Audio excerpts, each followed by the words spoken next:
জাতীয় মসজিদের একজন খতিব, এরা দেখলে তো মনে হয় ফকিন্নি রিক্সাওয়ালা। তো এইটা কিভাবে খতিব হয় আমার মাথায় ধরে না।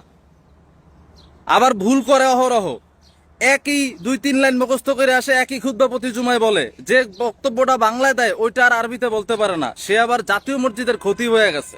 এই আব্দুল মালিক মৌলভী, তার কিভাবে সাহস হইল ঈদ মিলাদুন্নবী সাল্লাল্লাহু আলাইহি সাল্লামের বিরুদ্ধে বক্তব্য দেওয়ার? পবিত্র ঈদে মিলাদুন্নবী সাল্লাল্লাহু আলাইহি সাল্লামকে বেদাত প্রমাণ করবে এমন কোন মৌলভী এই পৃথিবীতে জন্ম হয় নাই। কোথাকার গণ 1500 বছর পরে আইসা বুট্টা মৌলভী, কোন ক্ষেতের মূলা, সে আইসা পবিত্র ঈদে মিলাদুন্নবী সাল্লাল্লাহু আলাইহি সাল্লামের বিরুদ্ধে কথা বলে। জাতীয় মসজিদ বাইতুল মোকাররমের বর্তমান খতিব জাতীয় বাইট্টা মৌলভী আব্দুল মালেক। এই যে জাতীয় বুট্টা মৌলভী, এই আব্দুল মালেক সে কিভাবে খতিব হইল, এটা কিন্তু একটা প্রশ্ন থেকে যায়। কারণ বিগত 16 বছরে স্বৈরাচারের আমলে, আওয়ামী লীগের আমলে এই আব্দুল মালেক কিন্তু আওয়ামী লীগের বিরুদ্ধে বা হাসিনার বিরুদ্ধে একটা শব্দ উচ্চারণ করে নাই। পরোক্ষভাবে হাসিনার দালালি করছে। কারণ কোনো একটা বিষয়ে ইসলাম বিরোধী কত কাজকর্ম হইছে, কত কিছু হইছে, কিন্তু আব্দুল মালেক একটা শব্দ উচ্চারণ করে নাই আওয়ামী লীগের বিরুদ্ধে বা হাসিনা সরকারের বিরুদ্ধে, একটা শব্দ উচ্চারণ করে নাই। সেই আব্দুল মালেক আজকে কিভাবে হাসিনা পতনের পর জাতীয় মসজিদের খতিব হয়? এই আব্দুল মালেক স্বৈরাচারের আমলে, আওয়ামী লীগের আমলে হাসিনার বিরুদ্ধে তো কিছু বলেই নাই, বরং এই আব্দুল মালেক যে সম্প্রদায়ের, যে কৌমি সম্প্রদায়ের অন্যতম পণ্ডিত বা কৌমিরা যাকে তাদের ঘরানার বড় পণ্ডিত মনে করে, সেই কৌমিরা কিন্তু উল্টা হাসিনাকে কৌমি জননী উপাধি দিয়েছিল। তার মানে কি, এই কৌমিরা আব্দুল মালেক গংরা হাসিনার দালালি করছে, কিন্তু হাসিনার বিপক্ষে কথা বলে নাই। হ্যাঁ, কিছু সংখ্যক কৌমিদের মধ্যে বলছে হাসিনার বিরুদ্ধে, কিন্তু এই আব্দুল মালেক সে একেবারে বোবা শয়তানের মতো ছিল, চুপ ছিল, কোনো কথা বলে নাই। এবং এই আব্দুল মালেক গংদের যারা আছে কৌমিদের, তারা আবার হাসিনাকে কৌমি জননী উপাধি দিছিল। আর এখন এই আব্দুল মালেকে হাসিনা পতনের পরে জাতীয় মসজিদের খতিব হয়ে গেছে। যাক, ভালো কথা। হাসিনার তো এখন পরোক্ষভাবে হাসিনার দালালি করছে, তারপরে খতিব হইছে এনজিওদের মাধ্যমে। এরপর বর্তমান যে ধর্ম উপদেষ্টা আছে, এটা তো এনজিও এর দালাল। আর এই ধর্ম উপদেষ্টার কাছে গিয়া একটু ঘষা মাজা কইরা আব্দুল মালেকে খতিব হইছে। যাক, হোক, সমস্যা নেই। কথা হচ্ছে আব্দুল মালেক ওর কিভাবে সাহস হইল যে সে মিলাদুন্নবী সাল্লাল্লাহু আলাইহি সাল্লাম, পবিত্র ঈদে মিলাদুন্নবী সাল্লাল্লাহু আলাইহি সাল্লামের বিরুদ্ধে কথা বলে। এই আব্দুল মালেক মৌলবী হওয়ার আগ থেকে জাতীয় মসজিদ বাইতুল মোকাররমে মিলাদ কিয়াম হয়, পবিত্র ঈদে মিলাদুন্নবী সাল্লাল্লাহু আলাইহি সাল্লাম পালিত হয়। তো আব্দুল মালেক কোথাকার কোন ক্ষেতের বাইট্টা মূলা যে এখন আইসে সে পবিত্র ঈদে মিলাদুন্নবী সাল্লাল্লাহু আলাইহি সাল্লামের বিরুদ্ধে কথা বলে বাইতুল মোকাররমে বসে? আর সে কিভাবে খতিব হইছে আমার মাথায় ধরে না। একজন খতিবের যে যোগ্যতা আসলে কি সেটা আছে আব্দুল মালেকের? নাই। প্রথম যে জুমা পড়াইতে গেছে আব্দুল মালেক, সেখানে খুতবাতেও ভুল করছে, নামাজের তেলাওয়াতেও কয়েকবার ভুল করছে আব্দুল মালেক। তো যে প্রথমবার জুমা পড়াইতে গিয়া, প্রথম খুতবা দিতে গিয়া এত অসংখ্য অহরহ ভুল করছে, সে কিভাবে জাতীয় মসজিদের খতিব হয়? এবং আরেকটা জিনিস, যারা ওই জায়গায় জুমা পড়েন তারা দেখবেন প্রতি জুমা, অনেক জুমা যারা ওইখানে পড়ছে, আমি তাদের থেকে খোঁজ নিছি যে এই আব্দুল মালেক সে প্রত্যেক জুমায় একই খুতবা, সংক্ষিপ্ত একটা খুতবা মুখস্থ করে আসে, সেইটাই বলে।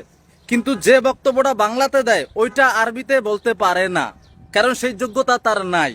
সে আবার কওমি সম্প্রদায়ের খুব বড় পণ্ডিত, যে কিনা আরবিতে বক্তব্য দিতে পারে না 3-4 মিনিট, প্রত্যেক জুমায় নতুন নতুন বক্তব্য দিতে পারে না।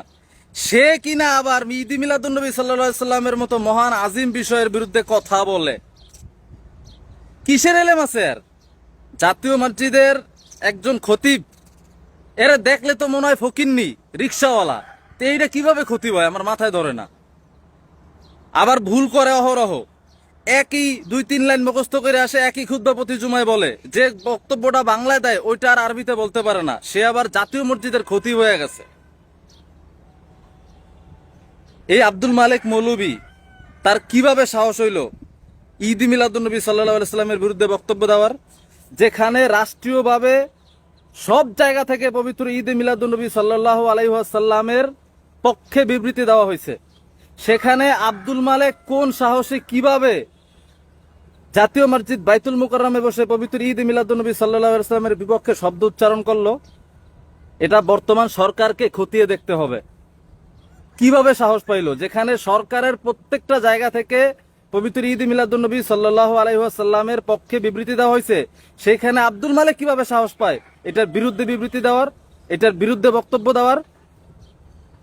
আব্দুল মালেককে অনতিবিলম্বে বাইতুল মুকাররম থেকে বহিষ্কার করা হোক, অপসারণ করা হোক। কারণ এই মৌলবীর না আছে যোগ্যতা, অসংখ্য অহরহ ভুল করে, আবার না আছে সিরাত, না আছে সুরত। কোন দিক দিয়াই সে জাতীয় মসজিদ বাইতুল মুকাররমের খতিব হওয়ার যোগ্যতা রাখে না।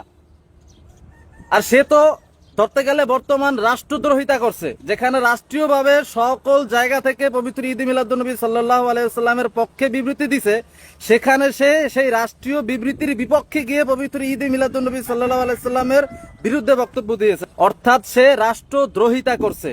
তাকে এ কারণে হলেও জাতীয় মসজিদ বাইতুল মুকাররম থেকে অপসারণ করা হোক।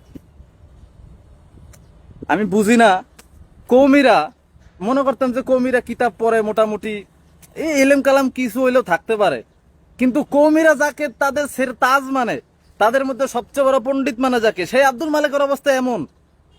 প্রথম জুমাই করছে কয়েকবার ভুল, একই 2-3 লাইন খুদ্া মুখস্থ করে আসে, প্রতি জুমাই এইটাই দেয়। বাংলা যারা বলে এরা আরবিতে কিছুই বলতে পারে না। এইরকম যোগ্যতা, এই যোগ্যতা দিয়ে হ্যাঁ কৌমিদের বড় পণ্ডিত হয়ে গেছে গা।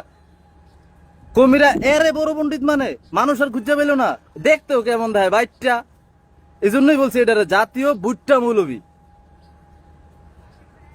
আব্দুল মালেক এবং আব্দুল মালেক গংকে আপনারা সবাই বয়কট করবেন।